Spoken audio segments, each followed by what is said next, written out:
Assalamualaikum warahmatullahi wabarakatuh. Alhamdulillah kita masih dipertemukan dengan Ramadan 1441 Hijriah. Walaupun Ramadan kali ini terasa sangat berbeda karena kita tidak bisa taraweh, tidak bisa kemana-mana seperti tahun yang lalu. Dan sholawat serta salam mudah-mudahan selalu kita limpahkan kepada Nabi Muhammad SAW. Hari ini merupakan hari yang istimewa karena kita bertemu kembali di acara Putih Hitam, sebuah acara yang akan bisa menginspirasi kita semuanya. Dan sudah hadir di tengah-tengah kita yaitu Ustadz Dr. Andes Haji Kardali. Beliaunya ini adalah pimpinan cabang Muhammadiyah Waru. Assalamualaikum Ustadz. Waalaikumsalam, Ustaz. Bagaimana kabarnya hari ini Ustadz? Alhamdulillah, puasa, berkah puasa kita menjadi lebih sehat. Menjadi lebih sehat di tengah-tengah penyebaran corona di Indonesia ini. COVID-19 ya. Dan ini kita tidak pakai masker ya, tetapi insya Allah kita aman. Tadi sudah pakai hand sanitizer, kemudian tadi sudah pakai masker. Nah ini karena untuk membuat video ini, jadi kita tidak pakai masker. Ustadz, kalau menurut Ustadz ini ya, penyebaran virus corona di Indonesia ini menurut Ustadz bagaimana? Ya, kita sekarang berada pada suasana pandemi COVID-19. Ini sudah menyebar di masyarakat, menyebar di lingkungan kita, bahkan penyebarannya itu sampai pada nasional bahkan internasional. Harusnya kita sebagai anggota masyarakat hidup sehat, pola hidup bersih harus kita lakukan, harus mengikuti anjuran pemerintah supaya pandemi ini segera berakhir. Dan di mana-mana kita melihat adanya penutupan jalan dan pemeriksaan kepada setiap pengendara yang masuk ataupun siapapun yang masuk ke daerah itu, yaitu dicek suhu badannya, kemudian disemprot pakai disinfektan. Dan ini luar biasa reaksi masyarakat kita ya. Mereka peduli sekali dengan pencegahan virus corona untuk menyebar di Indonesia ini. Dan Ustadz, ini kayaknya pemerintah sudah mengambil langkah-langkah yang mungkin menurut pemerintah ini sudah tepat ya. Kalau di Surabaya, Sidoarjo dan Gresik ini kan sudah diterapkan PSBB. Nah, ini bagaimana menurut Ustadz? Iya, ini adalah upaya pemerintah dalam rangka memutus mata rantai COVID-19. Kita harus ikut dan patuh. Kalau ini masyarakat tidak mematuhi, tidak disiplin, maka itu adalah upaya yang sia-sia. Jadi termasuk di masyarakat itu ada penutupan jalan, berlakunya jam malam, ada pemeriksaan suhu. Itu adalah upaya bersama, upaya kita dalam rangka jangan sampai penyebarannya ini lebih luas. Dan ini upaya pemerintah yang baik. Kalau tidak didukung oleh kita masyarakat, maka nanti sia-sia. Dua-duanya harus saling mendukung, saling memiliki rasa tanggung jawab. Oke. Berarti ini upaya pemerintah untuk mencegah menyebarnya virus corona di Indonesia ini. Mencegah, menanggulangi dan sejenisnya secara medis supaya ini masyarakat tidak lebih banyak yang terpapar oleh COVID-19. Oke. Dan saya setuju sekali Ustadz kalau pemerintah menerapkan PSBB ini. Ya. Tetapi ada dampak positif dan ada dampak negatifnya. Ya. Dampak positifnya corona tidak akan menyebar, tetapi dampak negatifnya ini bagi teman-teman yang mungkin penghasilannya atau mata pencahariannya ini berjualan dan lain sebagainya, ini mereka ini menjadi gimana ya, menjadi tidak stabil lagi. Iya. Pendapatannya tidak stabil lagi. Iya. Nah ini kalau menurut Ustadz gimana? Iya. Memang sepertinya dengan berlakunya PSBB ini ada dua kepentingan yang berbeda. Dari atas menginginkan segera selesainya pandemi, dari bawah diberlakukannya ini terdampak tidak hanya kesehatan, termasuk ekonomi. Program PSBB ini dampak negatifnya adalah melemahnya sendi-sendi ekonomi, sendi-sendi sosial. Kita juga harus memahami, yang penting begini, masyarakat ini harus membatasi. Tidak ada kebijakan yang tanpa dampak, pasti itu ada. Pemerintah juga begitu, kalau menerapkan peraturan juga harus ada solusi. Tidak hanya penerapan peraturan. Sebaliknya dari arus bawah, kita juga harus patuh. Ekonomi pasti terdampak. Kita berharap pemerintah mengeluarkan aturan yang mana aturan itu tidak mempersulit kalangan bawah, utamanya unsur-unsur ekonominya tidak terganggu banyak. Ya. Sudah terasa banget ini masyarakat yang terdampak ekonominya itu yang biasanya jualan, jam kerjanya berkurang, kadang itu kerja ter-PHK dan sebagainya. Unsur kesabaran sangat dituntut di sini.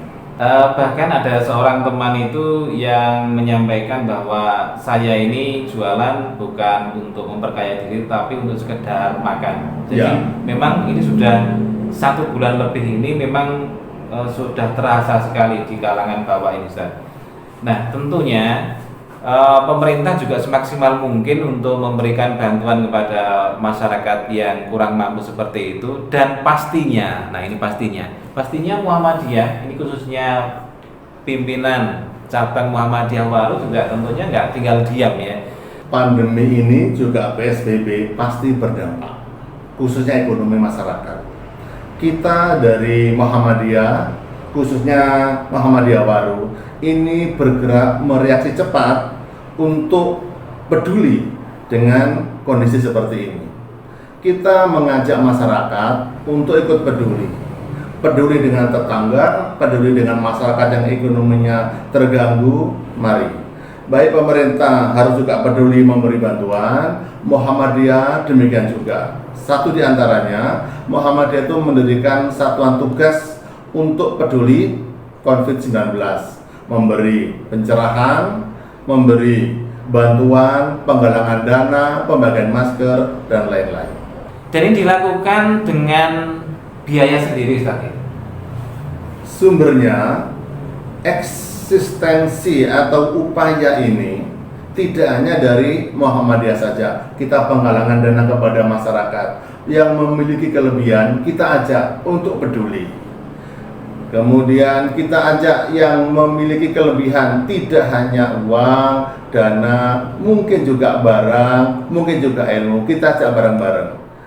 Di sini juga tersedia, sudah jalan ini, ada bantuan-bantuan lewat Muhammadiyah Peduli COVID-19.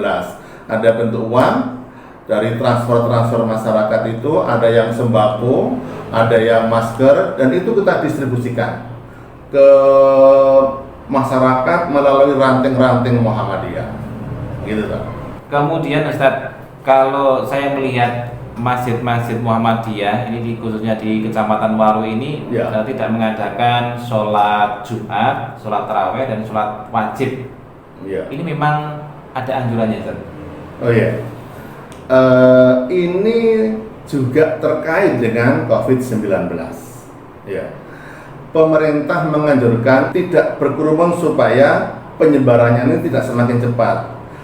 Kerumun ini tidak hanya kita tuh dalam sosial di luar, termasuk dalam peribadatan. Upaya pemerintah ini disambut oleh pimpinan pusat Muhammadiyah. Akhirnya pimpinan pusat Muhammadiyah mengeluarkan surat edaran untuk selama saat-saat pandemi ini kegiatan yang sifatnya seremonial itu dilakukan di rumah, di antaranya tarawih di rumah, kemudian sholat Jumat untuk sementara juga ditiadakan. Bukan melarang ibadahnya, tapi berkerumunnya inilah yang dihindari.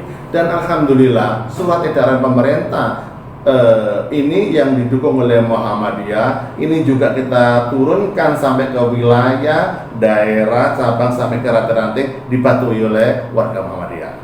Termasuk ini sekolahnya juga libur, Ustaz. Ya, sekolah harus belajar dari rumah. Jadi anak-anak tidak sekedar diliburkan, tapi belajar di rumah. Kenapa? Anak-anak ini kan juga membentuk kerumunan. Iya, apalagi anak-anak itu tingkat kepeduliannya beda dengan kita yang sudah dewasa. Kita lanjutkan lagi, Ustaz. SMP Muhammadiyah ini kan sudah meliburkan siswa-siswinya, tetapi proses pembelajarannya masih tetap berlangsung ya dengan daring. Dan ini disambut baik oleh wali siswa, Ustaz, karena ketika di rumah mereka tetap belajar dan diawasi oleh guru-gurunya. Dan ini mungkin yang tidak dilakukan oleh sekolah-sekolah yang lain. Gimana menurut Ustaz? Saat ini kami perlu menyampaikan apresiasi kepada bapak-bapak dan ibu-ibu guru di Muhammadiyah, khususnya SMP Muhammadiyah Tigawaru. Pembelajaran ini sungguh luar biasa. Terima kasih Bapak Ibu Guru, dedikasi dan loyalnya tinggi. Ini sekaligus mengajak kepada orang tua untuk ikut serta terlibat dalam pendidikan putra-putrinya. Mudah-mudahan meskipun libur panjang seperti ini, naluri, semangat, dan minat belajar anak-anak tidak turun, Pak. Ya. Memang dampak positif dari penyebaran virus corona di Indonesia ini membuat Bapak Ibu gurunya juga menjadi aktif, juga menjadi kreatif, Ustaz. Yang tadinya tidak bisa membuat video, ini dituntut untuk membuat video, dan ini luar biasa. Ya. Kalau tidak ada corona mungkin tidak akan seperti ini. Oke. Ada seorang teman yang bilang, katanya beliaunya ini mengajar di pondok pesantren. Selama ini santrinya ini hanya diajari untuk tampil di depan umum itu dalam bentuk ceramah. Tetapi sekarang mereka menjadi vlogger dan membuat podcast sendiri di pondok pesantrennya itu. Dan ini merupakan dampak positif dari corona ini. Nah, ini apalagi nih yang harus kita lakukan supaya masyarakat ini juga sadar dengan pencegahan penyebaran virus corona ini dan kita semakin kreatif. Iya. Memang biasanya begitu, Pak. Dalam kondisi sulit, kreativitas itu muncul. Kalau dalam kondisi selalu enak saja, kita tuh bisa terlena. Termasuk diantaranya dengan adanya wabah ini, banyak kreatif yang muncul. Seperti orang yang biasanya berdagang manual, sekarang berdagang online. Kan begitu. Belajar di sekolah, sekarang ada belajar di rumah melalui daring. Ya. Lah, kondisi seperti ini kita pun tidak ingin berlama-lama, kan? Ya, ingin segera berakhir, kita bisa melakukan kehidupan normal seperti sebelumnya, dan ini dituntut kedisiplinan kita. Disiplin untuk mematuhi sendi-sendi protokol penyebaran COVID ini. Kita juga disiplin pribadi, hidup sehat, hidup bersih, gitu, Pak. Dan kayaknya kalau ini lebih lama sedikit itu tidak apa-apa, Ustaz, karena akan semakin tumbuh kreativitasnya. Karena menurut beberapa penelitian itu, orang Indonesia itu akan bisa kuat, akan bisa tumbuh kreativitasnya itu kalau dalam keadaan terpaksa.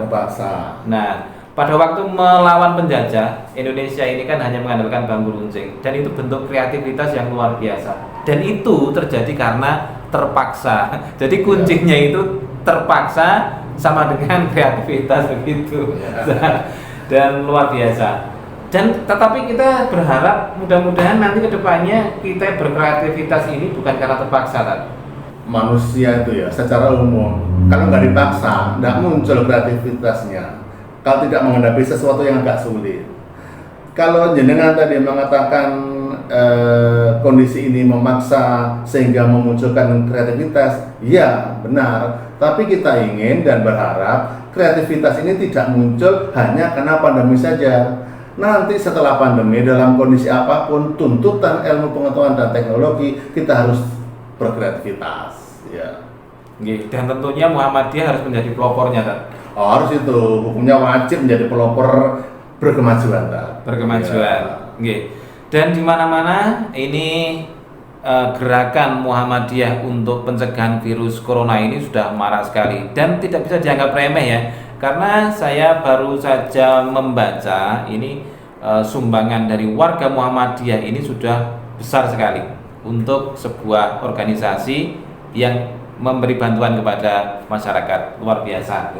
Dan ini kita puasanya sudah berjalan 15 hari ini, Ustaz. Sudah setengah perjalanan. Ya. Dan ini beda dengan puasa tahun kemarin, ya, seperti yang saya bilang tadi itu, ya, bahwa tidak ada tanda-tanda orang untuk mudik ini, Ustaz. Nah, ini bagaimana himbauannya dari pimpinan cabang Muhammadiyah Waru untuk masyarakat yang akan atau yang tidak mudik, Ustaz? Tidak mudik, ya. Iya.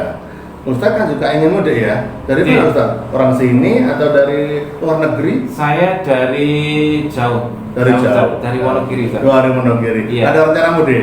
Nah, ini kalau niatannya ada, tetapi Ya. kayaknya ini tidak mungkin, Ustaz. Ditunda dulu. Ditunda. Nanti kalau pandemi selesai, mudik sama-sama saya. Saya juga ingin ke Wonogiri, ingin tahu. Iya. Jadi, Ustaz. Yang saya dengar tuh Wonogiri itu kan pemandangannya indah, orangnya ramah, tiwulnya juga enak. Jadi, Iya. dan saya terlahir sampai besar ini karena tiwul, Ustaz. Begitu ya. Nggih. Ya. Jadi dulu tiwul dilihat orang dengan mata sebelah, sebenarnya kaya dengan gizi. Baik, kita kembali kepada topik utama tentang mudik ya tadi. Tentang mudik, Ustaz. Mudik atau pulang kampung itu menjadi bagian dari tradisi masyarakat Indonesia, Pak. Iya. Kalau Idul Fitri tidak mudik, tidak pulang kampung, itu rasanya belum lengkap kalau tidak sungkem kepada orang tua dan bertemu dengan saudara. Ustadz bisa bayangkan, kita di perantauan tidak bisa pulang kampung, terdengar suara takbir berbes mili loh, tak? Iya, kita tidak bisa pulang kampung dan uangnya nggak bisa pulang, ini lebih Itu bukan uang yang nggak bisa pulang, banknya Anda yang dipulangkan orang kan tidak ada ya. Tentang pulang kampung ini atau mudik, karena kondisi kita ini berbeda dengan kondisi tahun-tahun sebelumnya. Untuk sementara waktu kami dari Muhammadiyah menghimbau kepada masyarakat untuk tidak pulang kampung dulu, untuk menahan diri tidak mudik dulu. Ini kan juga sesuai dengan anjuran pemerintah, juga dengan anjuran pimpinan pusat Muhammadiyah. Tapi saya lihat berita kemarin pemerintah juga akan memberi kelonggaran supaya masyarakat itu bisa mudik, tapi dengan aturan-aturan tertentu yang harus diikuti. Nah, ini juga harus kita sambut baik bagi yang mau mudik. Kalau diberi kesempatan untuk pulang kampung atau mudik, harus patuh lagi, disiplin lagi pada aturan yang ditetapkan oleh pemerintah. Nah, ini nanti kalau sudah dua-duanya ini yang di sini menciptakan peraturan bagus, yang di lapangan melaksanakan baik, insya Allah jalan. Untuk sementara ditahan dulu. Kalau terpaksa harus pulang dan mudik, insya Allah bisa. Ada aturan yang ditetapkan oleh pemerintah. Toh pulang kampung masih bisa ditunda di hari lain, gitu tak? Nggih. Dan yang paling penting itu bukan pulang kampungnya, Ustaz, tetapi silaturahim. Ini lagi-lagi butuh kreativitas. Ya. Walaupun kita tidak bisa pulang kampung, tapi kita bisa video call sama keluarga yang ada di kampung itu, Ustaz. Ya. Dan ini butuh kreativitas. Kreativitas. HP ini bukan pengganti silaturahim, tapi ini menawarkan solusi, menambah cara untuk bersilaturahim.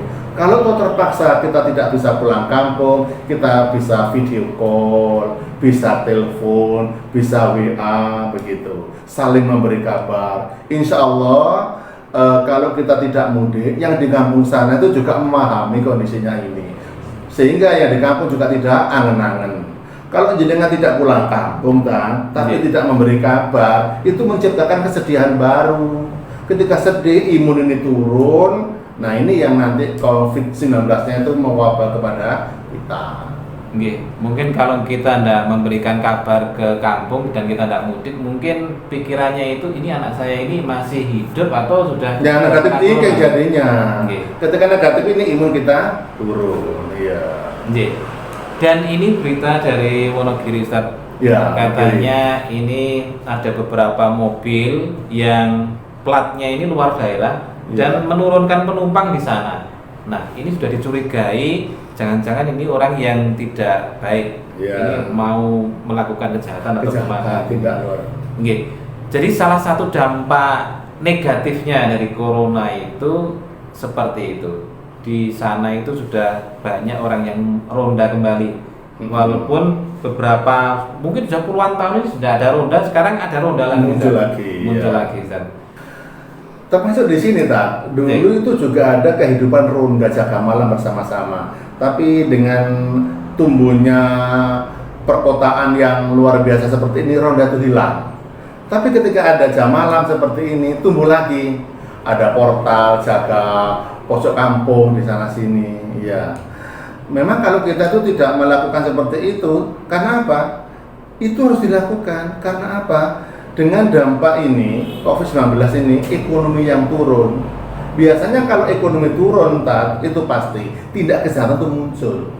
Itu sudah dapat dipastikan, orang butuh makan, cari pekerjaan sulit, sehingga kejahatan muncul. Nah, dengan kejahatan yang muncul ini, tumbuhlah tadi inisiatif dan kreatif untuk jaga kampungnya masing-masing. Ronda malam muncul lagi sekarang. Alhamdulillah ada kesadaran masyarakat seperti itu. Seandainya Ustadz, corona ini masih bertahan lama di Indonesia dan kondisi terburuknya itu adalah di lockdown menurut pemerintah. Nah, ini bagaimana menurut Ustadz? Ya, kita ini berharap pandemi ini segera berakhir. Tidak ingin berlama-lama.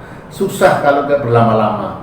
Sekian bulan saja sudah terasa kita ini ya, termasuk pemasukan yang sudah mulai seret, tabungan sudah mulai susut. Nah, untuk mempercepat ini tidak cukup kita serahkan kepada pemerintah saja, tidak cukup dengan kita serahkan kepada yang pinter-pinter atau pak dokter saja, tapi semua harus terlibat. Kebijakannya dituntut, masyarakatnya juga dituntut. Kita ingin segera berakhir. Kembali lagi saya mengimbau, kita harus disiplin dan patuh supaya segera berakhir. Tadi Ustadz mengatakan tentang lockdown ya? Iya, lockdown. Kata-kata lockdown itu sebenarnya menakutkan, Pak. Iya. Nah, ibarat kita ini berjuang atau perang, Pak. Lockdown itu adalah benteng yang paling akhir. Dan kita tidak berharap kita tuh mundur ke sampai benteng yang terakhir atau lockdown. Kalau lockdown itu kondisinya jauh lebih berat lagi kita nanti. Iya. PSBB aja sekarang sudah sangat terasa dampaknya, apalagi lockdown. Apalagi nanti kalau pemerintah belum betul-betul siap dengan lockdown, kita yang menderita. Nah, agar jangan sampai terjadi lockdown, mari kita berupaya bareng-bareng memiliki tanggung jawab yang sama, tidak hanya kepentingan pribadi, tapi kepentingan bersama untuk sehat bareng-bareng. Jangan sampai kita lockdown. Lockdown itu bukan pilihan kita. Insya Allah kalau kita ini mematuhi peraturan yang ada, kita ini memiliki tanggung jawab, peduli dengan diri sendiri, peduli keluarga, peduli dengan lingkungan, insya Allah pandemi ini berakhir, tidak sampai ketemu yang namanya lockdown, Pak. Jangan sampai tahu. Ya, kalau kita berbicara tentang corona ini Ustaz, mungkin kita masih butuh waktu yang lama. Tetapi waktu kita ini terbatas, Ustaz. Nah, mungkin pesan-pesan, bukan pesan terakhir Ustaz ya. Tapi kata-kata untuk menutup perjumpaan kita pada hari ini. Iya. Kami menghimbau kepada masyarakat, kepada warga Muhammadiyah, mari kita sama-sama peduli dan memiliki rasa tanggung jawab untuk segera memutus mata rantai COVID-19. Kalau sebagian peduli, sebagian tidak, itu tidak akan terjadi hasil yang kita harapkan. Sekali lagi, mari kita memiliki rasa peduli untuk segera memutus mata rantai COVID-19. Terima kasih, Ustaz. Terima kasih Ustaz atas kerawuanipun. Mudah-mudahan ini menjadi amal yang baik kita pada hari ini, dan seperti yang Ustaz sampaikan tadi, mudah-mudahan virus corona segera berakhir dari Indonesia ini. Nah, kita akhiri dengan hamdalah dan kafaratul majlis. Alhamdulillahirabbil alamin. Subhanakallahumma wa bihamdika asyhadu an la ilaha illa anta astaghfiruka wa atubu ilaik. Kita insya Allah akan berjumpa pada Putih Hitam edisi berikutnya dengan liputan yang lain, dengan obrolan-obrolan yang lain yang lebih seru dan inspiratif. Kurang lebihnya mohon maaf. Assalamualaikum warahmatullahi wabarakatuh. Waalaikumsalam.